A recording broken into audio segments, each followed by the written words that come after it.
omuntu azze mu kusinza olwaleero alina Katonda be yamuyisaamu ebiseera ebiyise byalimu olwaleero bizibu ddala.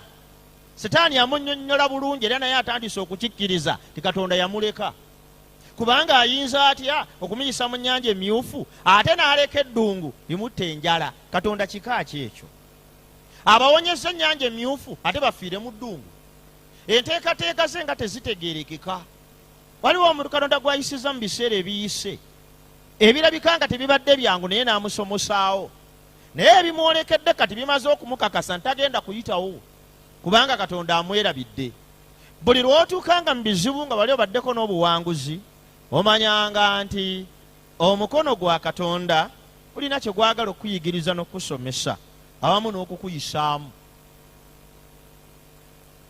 Kuba nti wasobola okusimatuka okufa tekitegeeza nti okwokubiri tekujja kujja. Okubanga wasobola okusimatuka okufiira mu ddwaliro tekitegeeza nti accident tebaawo. Ensi gye tulimu eddiŋŋana ebizibu n'emitawaana.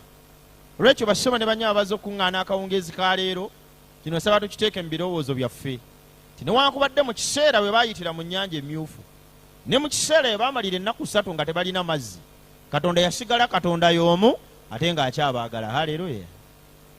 Njagala olabe Katonda mu bifo byombi. Ekiseera kye tumala nga tuli bulungi nga tuli bawanguzi era ng'obulamu bwaffe bugenda mu maaso abeera Katonda.